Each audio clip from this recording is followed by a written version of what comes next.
What's up, guys? What's up, daddy-os? All right, so here we are. It's taken me a long time to get this YouTube thing off the ground, so thanks for being patient with me. Thanks for sticking around. I'm just gonna jump right into it. This is the second video that I promised about strategies. Strategies to use, implement when you're feeling very angry, when you're close to rage, or you are in a rage. So scenario, you wake up at 3 a.m. This was my personal situation. Waking up at 3 a.m., you've got a screaming baby, you gotta stumble around for a bottle and probably make it when he's in your arms. He's screaming in your ear. I hate that. It really triggered me. It's offending your senses. The noise is cutting through. It's arousing something you weren't expecting. Suddenly, you're angry. You're in a rage. You're pissed. And you've got to put your baby down because that's the absolute number one priority, is keeping your baby safe, obviously. So anger is normal, guys. You're going to feel it. I do think it's a taboo topic to talk about when it's in regards to having a newborn. But I'm talking about it, and these are the strategies that I used when my baby was just months old. So strategy number one, if I could go back to the newborn stage and bring one thing with me, it would be headphones. If your baby's crying is what triggers you, this is great. Sometimes noise is really a big trigger, and that's something that I mentioned in my last video. And just gotta put the headphones on. It really cuts, it takes the edge off, and it just allows you to really put some space in between your anger and your reaction, your rage. So rage is really the reaction, right? So yeah, early on, as soon as my son started screaming, I had set him down somewhere safe, put my headphones on. Better yet, if I had them by my nightstand, and I would put them on like before I even stood up and took a step in the morning. I wasn't trying to drown him out, and I wasn't even blasting music or anything. In fact, music usually was too stimulating for me because of the crying and the music, and it's just all the noise is really a problem for me, especially in the morning. I'm not a morning person. So yeah, I just needed to turn the volume down, and it didn't stop him from crying, obviously, but it stopped me from immediately going into flight or flight. And here's the thing. I was already losing before I even picked him up in the morning. I'm not a morning person, as I said. When I'd wake up at 3 a.m., so my wife could get into her sleep, I was already running on empty. I wasn't, calm and patient. I wasn't waking up calm and patient. I was waking up emotionally behind before I'd even taken my first step. So the headphones didn't magically make me a better dad. They just kind of gave me enough breathing room to respond, like I said. And sometimes that's all you really need, just enough space between the emotion and your response to make a different choice, to not go into a rage. You learn and you adapt. Your baby changes, but most importantly, you're changing too, and that's why it becomes easier, is because you're growing and learning. As long as you're putting the effort in, you can't just grow and learn out of the blue. It does take some effort, but stick around for the end of the video where I actually talk more about the thing that is gonna make all these other strategies possible for you, and the thing that is what you need to learn and grow, and just be able to put these strategies into place in the first place. So stick around for that, but let's get into strategy number two. All right, guys, strategy number two. Was it shadowboxing or was it breathing? Let's talk about it. So one morning I was at my wit's end. My son was fussy, then he was crying, then I had to change him, and he was screaming because he hates changing. So diaper done, baby down, I was out in another room because I was about to lose it. It was still dark outside, so all I could see was my reflection staring back at me, but I was going at it, shadowboxing, with an intensity I really didn't know was in me. If only I had that intensity during my workouts, that'd be great. But about 30 seconds later, I stopped. I was breathing hard, staring at myself, wondering, where the hell did that come from? At first, I thought the shadowboxing had worked because I was calming down. But looking back, I don't think it did. I think what actually helped came after, which was me catching my breath. I had to stand there and catch my breath and breathe. While I was doing that, I was telling myself, chill the hell out. And that's really when I started calming down. And it turns out there's actually a reason for that. So when you're angry, your body isn't trying to calm down. It's actually preparing you to fight. It's one of the only emotions that prepares you to fight. Your heart rate goes up, your muscles tense, your breathing speeds up. Researchers have found that anger actually primes your body for action. which means piling on intensity like shadowboxing, screaming, punching a pillow, all those things that people say to do.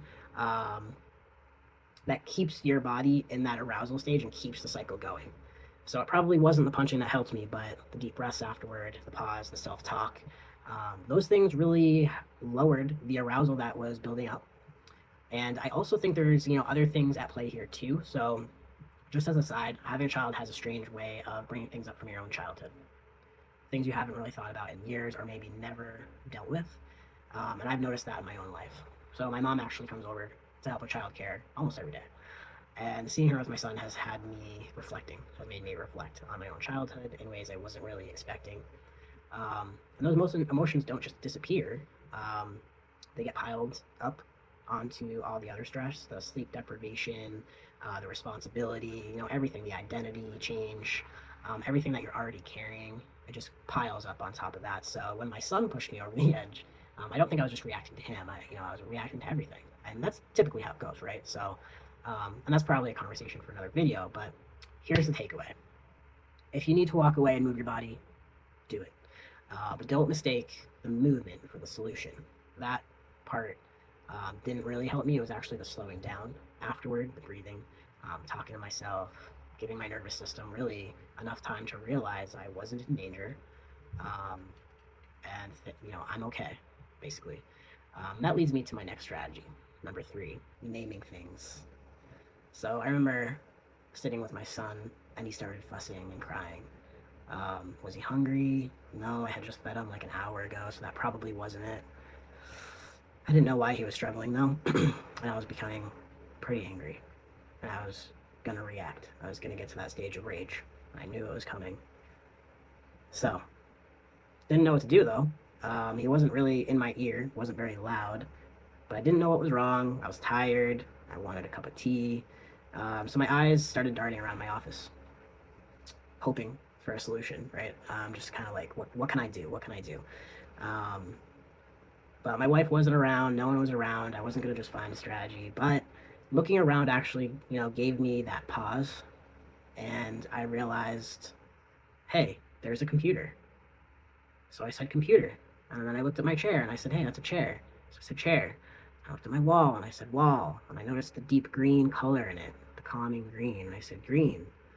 I just kept doing that. I started looking at everything in my office and naming it.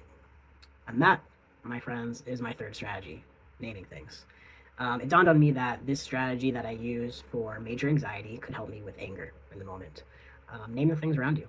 It slows your senses down, and you'll be able to kind of tune everything else out just enough. It turns the volume down, just like those headphones. The anger will slowly dissipate, and you can tune into your baby.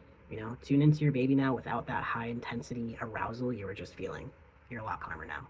All right, strategy number 4. Walk away. This is the one strategy that a lot of people talk about. So before we even left the hospital, our son was 1 day old, and the nurses came over, a couple different nurses, and stood by our bed and said, now, if you're tired and you're angry, and you just don't have patience left, you don't know what to do, place him somewhere safe and walk away. And we kind of shrugged, and of course, obviously, we're not going to sit there and be angry with our baby.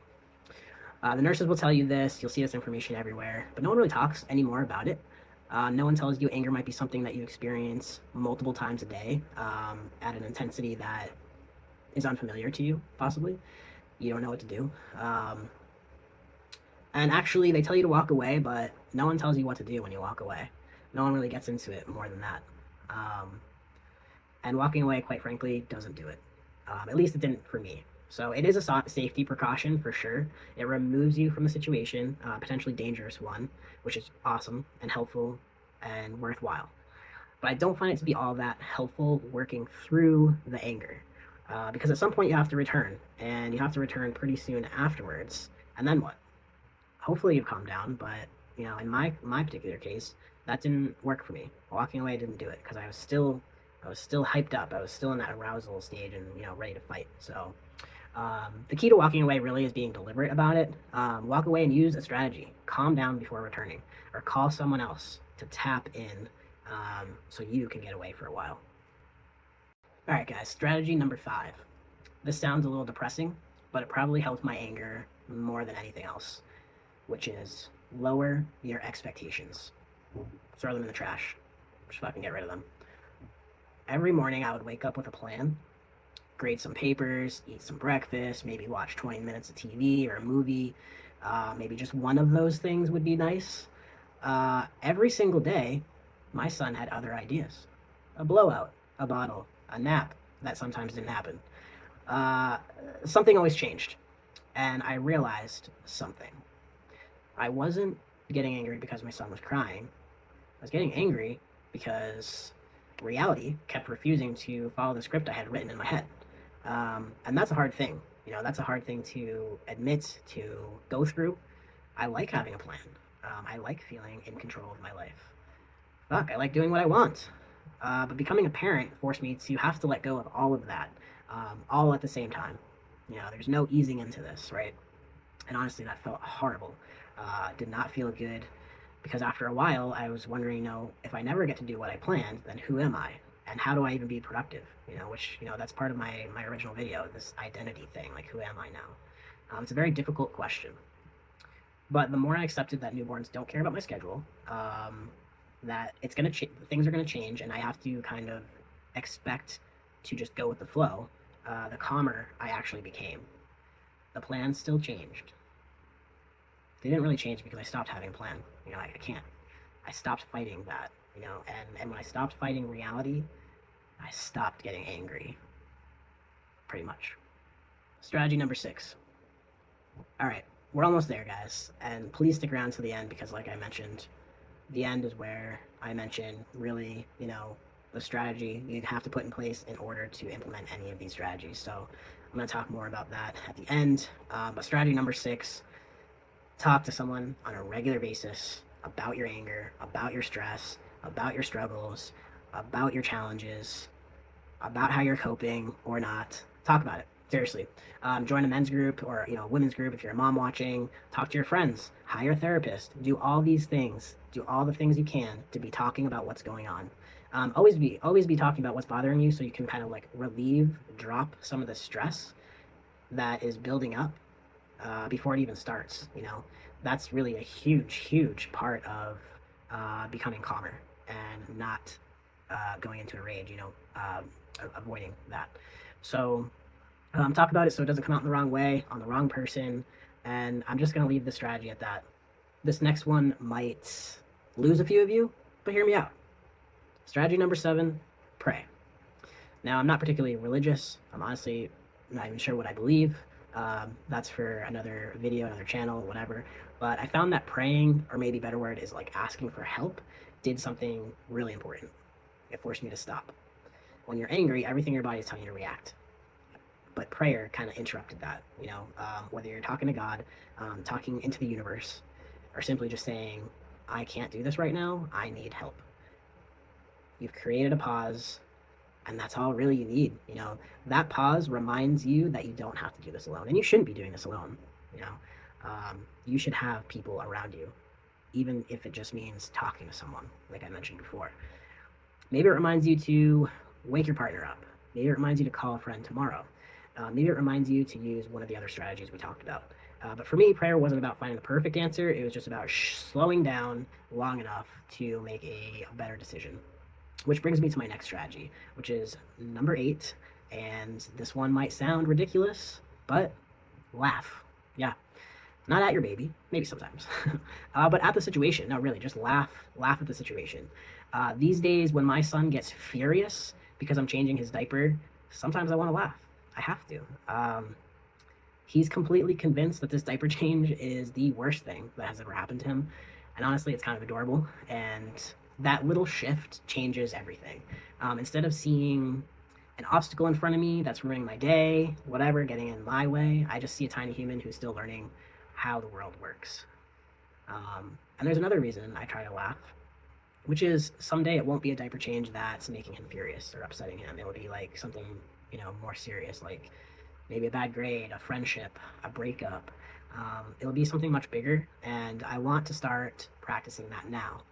Not laughing, of course, but I don't want my son to remember me as the dad who met every difficult situation with anger, I want him to remember me as the calm one, as someone he knows he can go to, as his rock, as a solid person, the one who can stay steady when he couldn't. And I think that starts here, early. Changing diapers. Yes, it can be infuriating when I'm tired and I want to go to bed, and that's the last thing that I have to do is change his diaper, and he's literally screaming at the top of his lungs at me. Um, but it's a diaper change, and he's so pissed, and it's kind of funny. So just be calm because it starts here. It starts here with these little moments. Number 9, the strategy that hopefully you guys have been waiting for until the end, watching until the end for. But number 9, it's the big one, and it's the strategy that really makes every other one possible. So it's just be self aware. And maybe just a better way to say it is notice the moment. Every strategy I've talked about, headphones, breathing, naming things, lowering your expectations, it's a good one. They really all depend on being self aware. You have to notice you're angry before you can choose a different response. It sounds really simple, but it's not. I grew up watching my dad react and express rage over the smallest things. If he tripped, he would yell. If he couldn't find something at the grocery store, he would curse and huff under his breath. As a kid, I wasn't just watching him, I was learning. And years later, I realized that I've learned that same short fuse. It took really becoming a father for me to finally ask myself, is this really what I want my son to learn from me? And obviously the answer is no. Hell no. I used to think my goal was, to stop feeling angry. I don't think that's really the goal, because anger is going to happen. It's a normal, common emotion. What matters is whether you notice it before it decides what you do next. That's the self-awareness. I don't want to yell or curse or snap or throw shit or have temper tantrums. I don't want to do any of that crap. We have to, all of us create just enough space between the emotion and the action that we still have a choice on how to react. And anytime you make that choice, your son or daughter, your child is observing, every move you make, just like you were when you were small.